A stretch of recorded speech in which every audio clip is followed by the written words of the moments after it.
لله الكريم المنان على ما هدانا للإسلام وأرشدنا للإيمان وأنزل هذا القرآن الكريم بالبرهان وأرسل لنا أفضل الرسل بأفصح اللسان فله الحمد والشكر على هذه النعم العظيمة والآلاء الجسيمة والصلاة والسلام على خير خلق الله وخاتم رسول الله الذي قال ما اجتمع قوم في بيت من بيوت الله يتلون كتاب الله ويتدارسونه بينهم فيما بينهم إلا نزلت عليهم السكينة وغشيتهم الرحمة وحفتهم الملائكة وذكرهم الله في من عنده وعلى آله وصحبه ومن اهتدى بهذه وبعد. فقد وقفنا في درس أمس عند قوله جل وعلا من سورة البقرة وأنفقوا في سبيل الله ولا تلقوا بأيديكم إلى التهلكة وأحسنوا إن الله يحب المحسنين. فلنبدأ من هنا. أعوذ بالله من الشيطان الرجيم.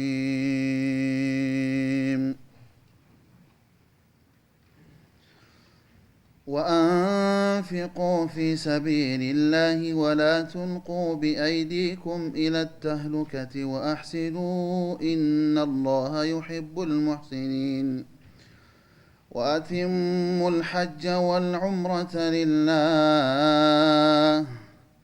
فإن أحصرتم فما استيسر من الهدي ولا تحلقوا رؤوسكم حتى يبلغ الهدي محله فمن كان منكم مريضا أو به أذى من رأسه ففدية من صيام أو صدقة أو نسك فإذا أمنتم فمن تمتع بالعمرة إلى الحج فما استيسر من الهدي فمن لم يجد فصيام 3 أيام في الحج و7 إذا رجعتم تلك 10 كاملة ذلك لمن لم يكن أهله حاضر المسجد الحرام واتقوا الله واعلموا أن الله شديد العقاب.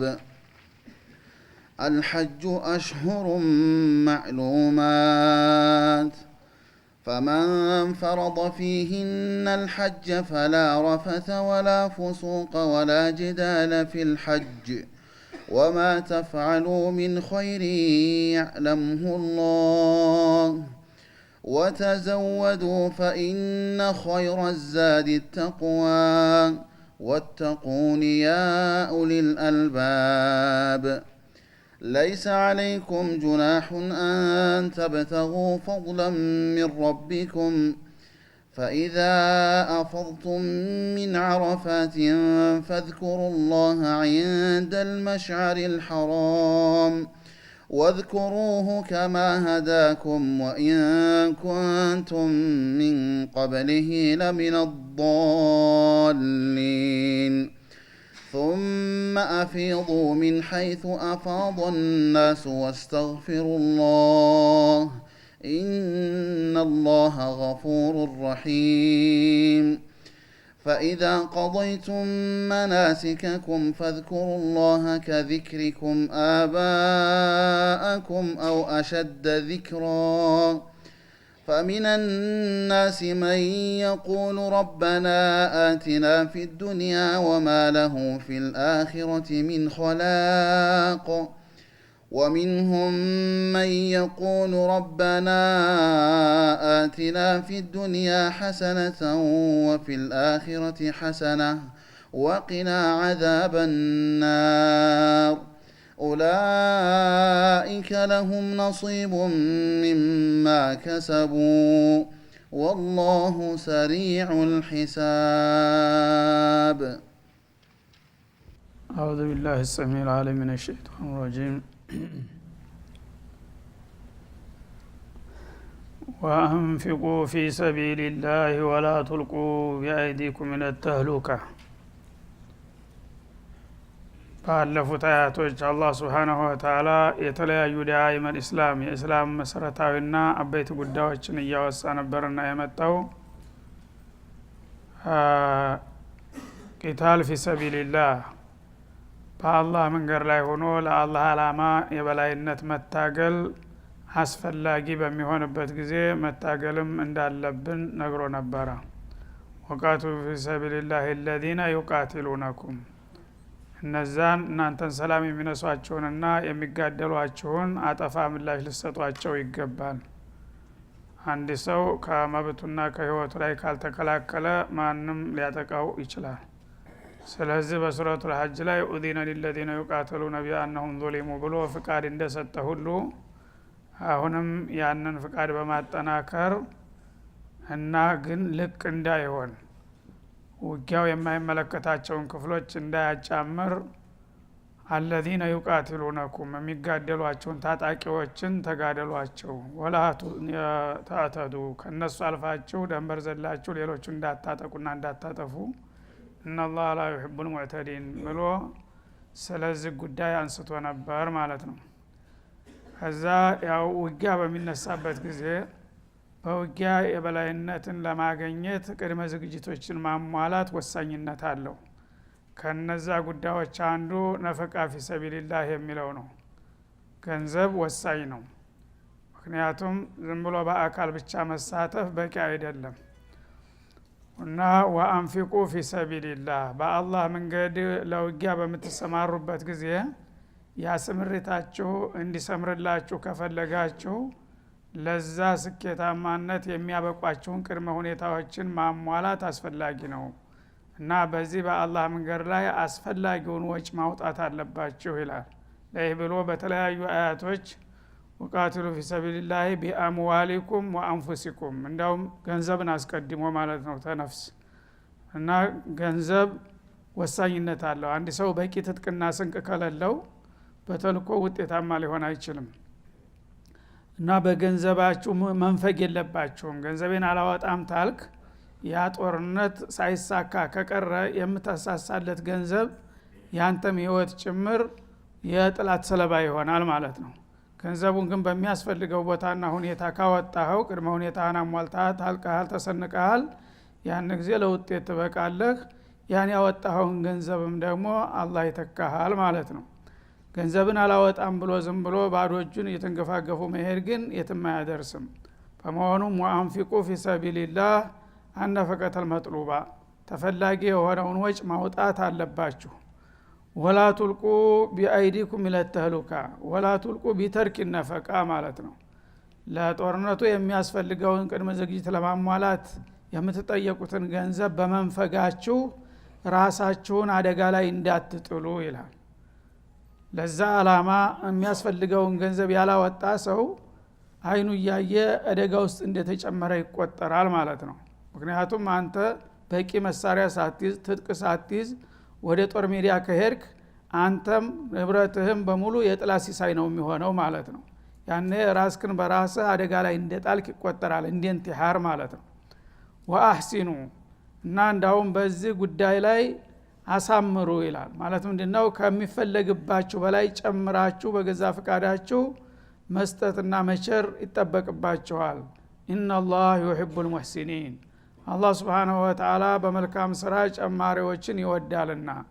ወይም አህሲኑ ማለት አኽሊሱ ለማለትም ተፈስሯል። ስታወጡት ለአላህ ብዬ ነው የምሰጠው፣ ስለዚህ ጌታዬ ደስ ይበለው እኔ ምንም ችግር የለኝም ብለ በሙሉ ፍቃደኝነት መቸር አለብህ። ያን ካደረክ አላህ ይደሰትልሃል፣ ይወድሃል። አላህ ከወደደ ደግሞ ልዩ ጥበቃና እንክብካቤ ያደርግልሃል ማለት ነው። እና በዚህ መልክ እንግዲህ አንደኛ ያው በአካል መሳተፍ ችሎታ ላላቸው ሰዎች፣ ሁለተኛ ደግሞ በአካል እንኳን መሳተፍ የማይችሉት በገንዘብ ሚና ሊጫወቱ ይችላሉ።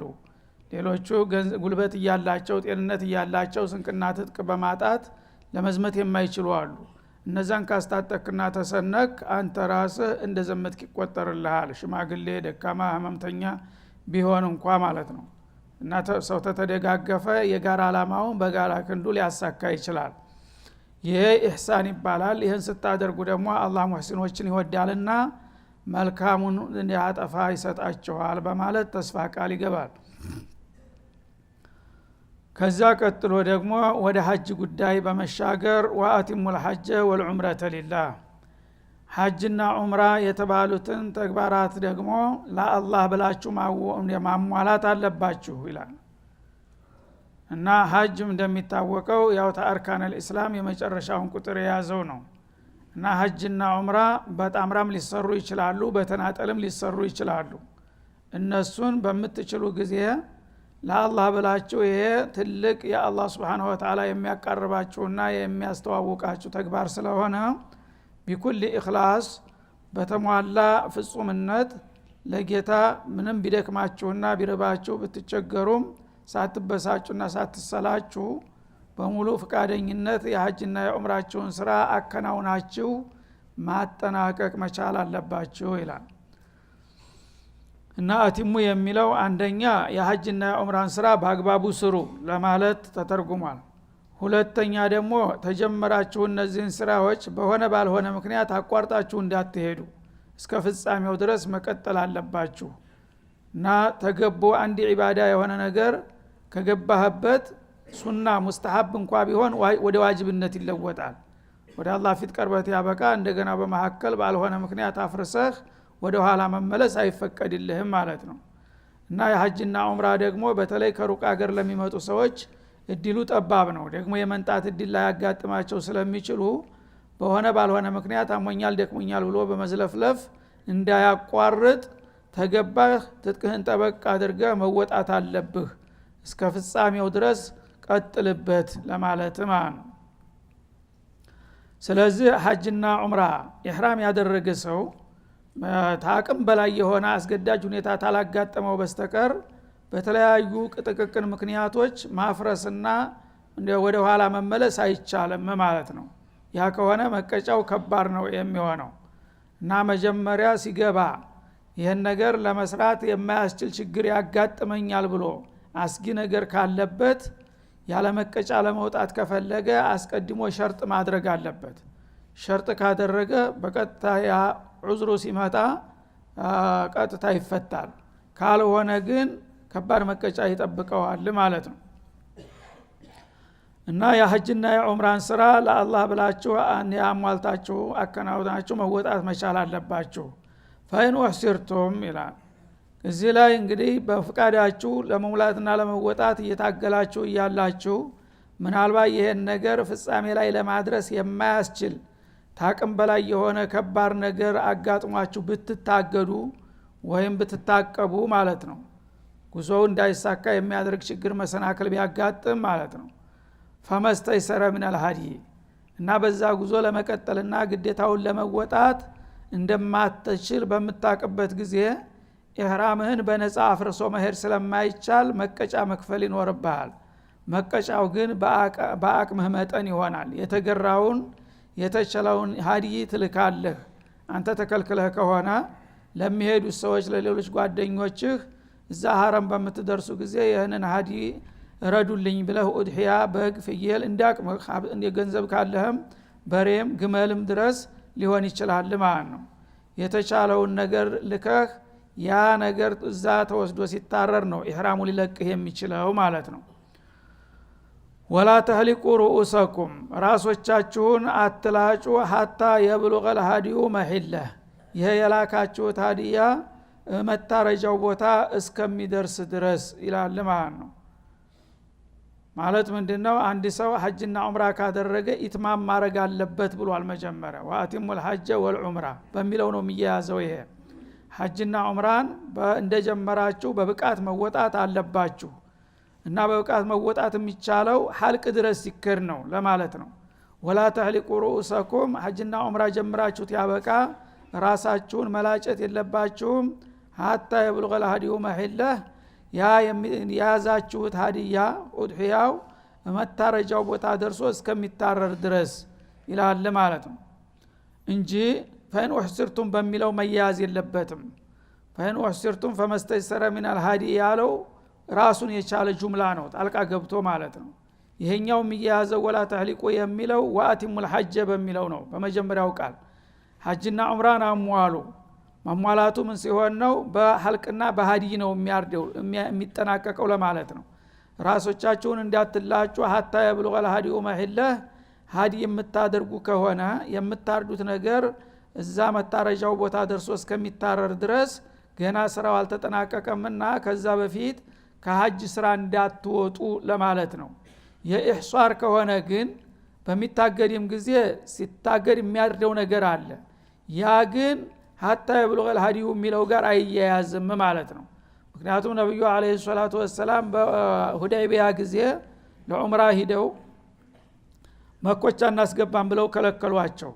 ለብዙ ቀናት ሲደራደሩ ከቆዩ በኋላ በመጨረሻ ዘንድሮ መግባት እንደማይችሉ ተስማሙ ማለት ነው። በሚቀጥለው አመት መተው እንደሚፈቀድና ቀዷ እንደሚያወጡ ያኔ ሁዳይቢያ ነው ያረዱት ኡድሂያቸውን እንጂ መካ ሐረም አላኩትም እና እዛ እስከሚገባም ድረስ እንጠብቅ አላሉም። እዛው አሉበት ታገዱበት ቦታ ነው አርደው የሄዱት ማለት ነው። ስለዚህ ሐታ የብሉገ የሚለው ለሙህሶሩ ሳይሆን በቀጣ ኖርማል ሐጅና ዑምራ ለሚሰራው ሰው መጨረሻ አካባቢ ላይ እንደሚታወቀው ተአረፋ ተመልሶ ሙዝደሊፋ አድሮ ሚናጧት ጀመራት ይወረውራል።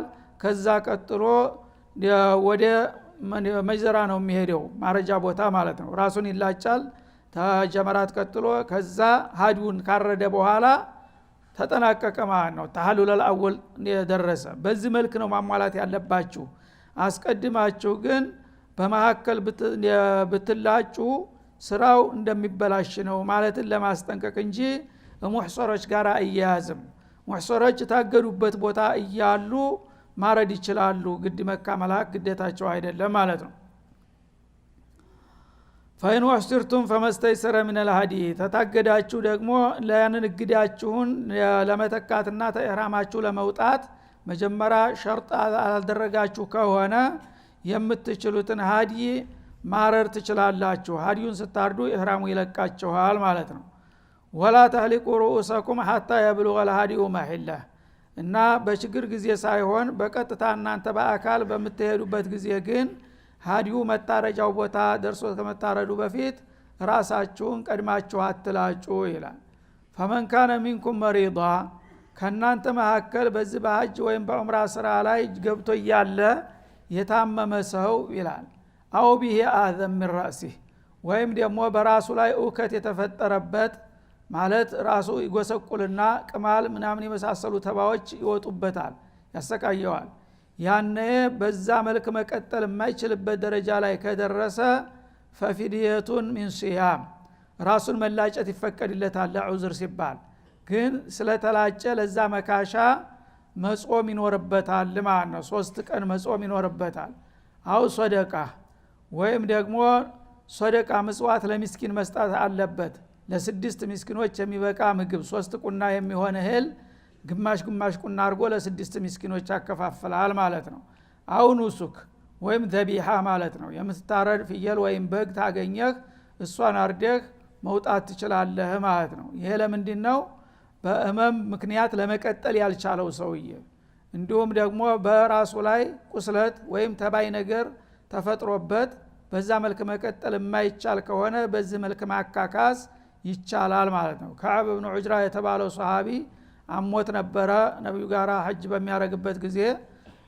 ከዛ ከመሙ ከጉስቁልናው የተነሳ ራሱ ቅማል ወረሰው እና ቅማሉ በግንባሩ ላይ ሲፈስ ይታይ ነበረ።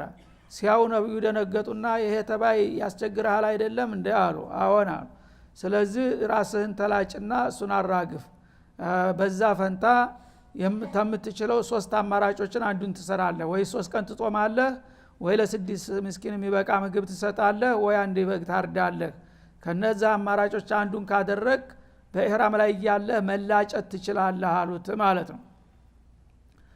ፈኢዛ አሚንቱም እና እናንተ ሐጅና ዑምራ ጉዟችሁን የሚያደናቅፍ ነገር ተወግዶላችሁ ከተረጋጋችሁ ፈመን ተመታ ቢልዑምረቲ ኢለል ሐጅ ፈቅዱ ማ ኡሕሲርቱም ሚንሁ እንደማለት ነው።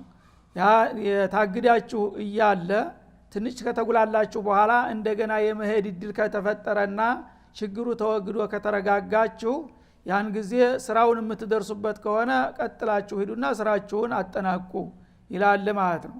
ሀታ እንትኑን ሀዲዩን ተላክ እንኳ በኋላ ቢሆን እንግዲህ አንተ አልሄድም ብለህ ሀዲ አዘጋጅተህ ወይም አርደህ ነበር፣ ግን በመጨረሻው ሰዓት ያንን ነገር ለመስራት የምትችል መሆን ከታወቀና ከተለቀቅ ሄደ ስራውን መጨረስ አለብህ ይላል ማለት ነው።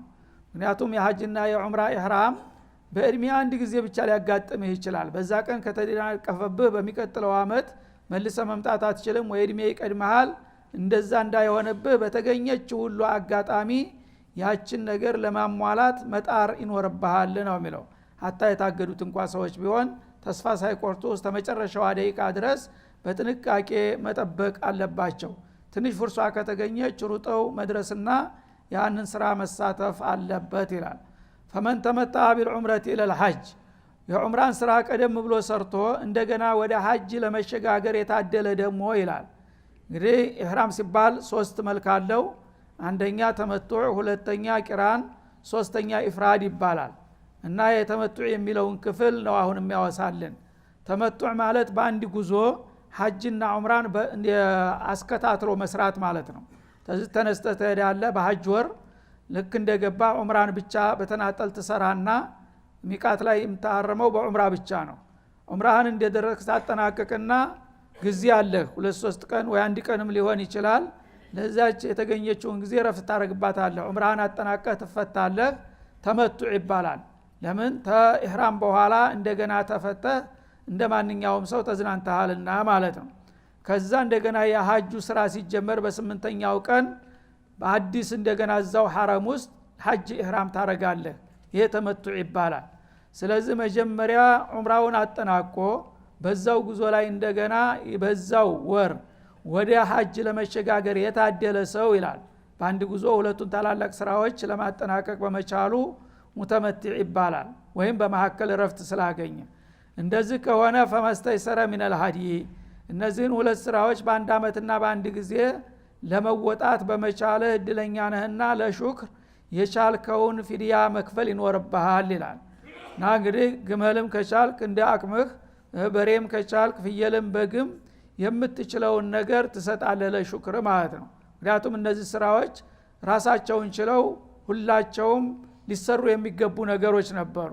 አላህ Subhanahu Wa Ta'ala ቢፈድሊሂ ወራህመቲሂ ግን ሰዎች ብዙ ጊዜ ተደጋጋሚ እድል ላይ ያገኙ ስለሚችሉ በተለይ ከሩቅ ሀገር የሚመጡ እንዳሁኑ ሁኔታው ባልተመቻቸበት ጊዜ ፍዳቸውን አይተው ነው አንዴ ሐጅ ለማድረግ የሚችሉት። ያኔ አንዴ በዘህ በመጣበት ጉዞ ሐጅንም ዑምራንም መስራት ፈቅጀልሃለሁ አለ። እና በቅርብ ላሉ ሰዎች ግን ይሄን አይፈቅድም። የመካ ሰዎች ተመጡ አይፈቀድላቸው፣ ራሱን ችሎ መስራት አለበት ሁለቱንም ማለት ነው። ስለዚህ የዚህ ሁኔታ ያጋጠመው ሰው ፈመስተይሰረ ሚነል ሀዲ ለሹክር አላህ Subhanahu Wa Ta'ala በአንድ ጉዞ ሁለቱን ስራዎች በቀላሉ ለመስራት ስላስቻለህ የምትችለውን ሀዲ ትከፍላለህ ነው የሚለው። ሀዲው ደግሞ በአቅሙ መጠን ማለት ነው። እንግዲህ ክፍት አደረገው። የቻልከውን ታላ ሀብታም በጣም የታወቀ ከሆነ ብዙ ግመሎችን ሊያርድ ይችላል አንዱ ግለሰብ ራሱ። ስለዚህ ነብዩ አለይሂ ሰላቱ ወሰለም በሐጀተል ወዳ ወደ 100 ግመል ነው ያረዱት ማለት ነው። እና 63ቱን ራሳቸው በእጃቸው ነው ያረዱት ቁርባን ስለሆነ ማለት ነው። ከዛ ሲደክማቸው የተረፉትን አልይን እንዲጨርሱ ወከሏቸው ማለት ነው። ስለዚህ ፈመስተይሰረ የሚለው አላህ Subhanahu Wa Ta'ala በጣም ከሚወዳቸው አፍዶሉል ሐጅ አልሐጅ ወተጅ ይላል። በሐጅ ስራ ከሚሰሩት ተግባራቶች አላህን የሚያስደስቱ ሁለቱ ነገሮች ናቸው። አንደኛ አልሐጅ ረፍዕ ሶውቲ ቢተልቢያ ለበይክ እያልክ ጮህ ማሰማት የአላህን ዚክር ማንጸባረቅ ይሄ በጣም ያስደስተዋል። በአሁኑ ጊዜ የተረሳችውና የከሰመችው ሱና ማለት ነው። ያ ሁሉ በላይን ሐጅ ሲር መሰመስታ ያለ ሐጅ ለበይክ የሚል ሰው አይሰማም። አንዳንዱ እንዳውም ለበይክ ሲሰማ ዘወር ብሎ እንደዚህ ያውታል እንደ ብድ እየቆጠሩ ማለት ነው፣ እንደ ነውር ተቆጥሮ። ግን አፍዶለል ሐጅ አሉ ረሱል አለይሂ ሰላቱ ወሰለም ለበይክ ይሉንታ ሊይዝህ አይገባም። የወጣህለት አላማ ነው የአላህን ሪዷ ለማግኘት። ኢህራም ካረክ አንስተህ እስከ መጨረሻው ድረስ ዛ ማቆሚያው ቦታ ጀመራት እስከምትደርስ ለበይክ የሚለው ዚክር በጣም ተፈላጊ ነው ማለት ነው። ከዛ ቀጥሎ አላህን በጣም የሚያስደስተው ኢራቀቱ ዲማእ ነው አሉ። ተጅ ማለት ቁርባን አርደህ ያ ተታራጁ ደሙ ፏ ብሎ ሲወጣ እንደዛ የሚያስደስተው ነገር የለም ብለዋል ማለት ነው። ስለዚህ ይሄን ደግሞ እንዳቅምህ ነው። እና ተፍየልና ተበግ ይጀምራል፣ ወደ ቀንድ ከብት ይሄዳል፣ ከዛ ወደ ግመል ይዘልቃል። እንደገና በቁጥሩም ደግሞ የቻልከውን ያህል በ10 በመቶ የሚቆጠር ብታርድ ባጨመርክ ቁጥር የበለጠ አላህ ይደሰትበታል ነው የሚለው። ፈመን ለም የጅድ እና እነዚህን የሚፈለጉትን ሀዲዎች ያላገኘ ሰው የሚታረር ነገር ማለት ነው። ፈሲያሙ 3 አያሚን ፊል ሐጅ 3 ቀናቶችን በማስከታተል በሐጅ ስራ ላይ ያለ መጾም ይኖርበታል አስቀድሞ ማለት ነው። ተመቶ አረጋለሁ ብለህ ነይተሃል ተጀመርክ ዑምራህን አስቀድመህ ከሰራህ መጀመሪያ ሀዲ ከቻልክ ሀዲይህን ታረጋለህ። እሱንም አትችል መሆኑን ካወቅ አረፋ ከመድረሱ በፊት አስቀድመህ የዙልሂጃ እንደገባ 3 ቀናቶች መጾም ይኖርብሃል ማለት ነው። ፈሲያሙ 3 አያሚን ፊል ሐጅ ማለት ፊ አመል الحج እዛው ሐጅ ውስጥ እያለህ 3ቱን ታጠናቀቅና ከ9ኛው ቀን በፊት ትጨርሳቸዋለህ። ከዛ 10 ቀን ነው በሙሉ የምትጦመው። ወሰባትን ኢዛ ረጃዕቱም እንደገና ደግሞ 7ቱን የተረፉትን ቀናቶች ወደ አገራችሁ ወይም ወደ ሰከናችሁ ስትመለሱ ማጠናቀቅ አለባችሁ። ቲልከ አሸረቱን ካሚላ ቀደም ሲል በሐጅ ላይ የጦምካቸው 3ና እንደገና ስትመለስ የምትጾማቸው 7 ሲደመሩ ሙሉ 10 ይሆናሉ። እና ቁርባን ለማረድ የቻለ ሰው ሀዲውን አረደ፣ ያልቻለ ሰው ግን 10 ቀናት መጾም አለበት። ከ10 ቀናቱ 3ቶቹ በዛው በሐጅ የስራ ላይ ያለህ የተረፉት 7ቱ ግን ስትመለስ ይላል ማለት ነው። ذلك لمن لم يكن اهله حاضر المسجد الحرام ይሄ ተመቱዕ እድል የተፈቀደው ቤተሰቡ ወይም መኖሪያ አገሩ በመስጂድ አልሐራም ዙሪያ ላልሆነ ሰው ነው ይላል። መስጂድ አልሐራም ዙሪያ የሚኖር ሰው የዛ አይነት ዶሩራ የለበትም። በፈለገው ሰዓት ተነስቶ ዑምራ ማድረግ ይችላል። እንዲሁም ደግሞ በየአመቱ ሰነፍ ካልሆነ ሐጅ ማድረግ ይችላል። እዛ ያለ ሰው እድሉ ሰፊ ስለሆነ ተመቱዕ እሱን አይመለከተውም። ሌላ ከውጭ ለሚመጡና መልሰው እድል ለማግኘት ለሚያዳግታቸው ነው ይሄን የፈቀድኩት ይላል። هذا وصلى الله وسلم على النبي وعلى اله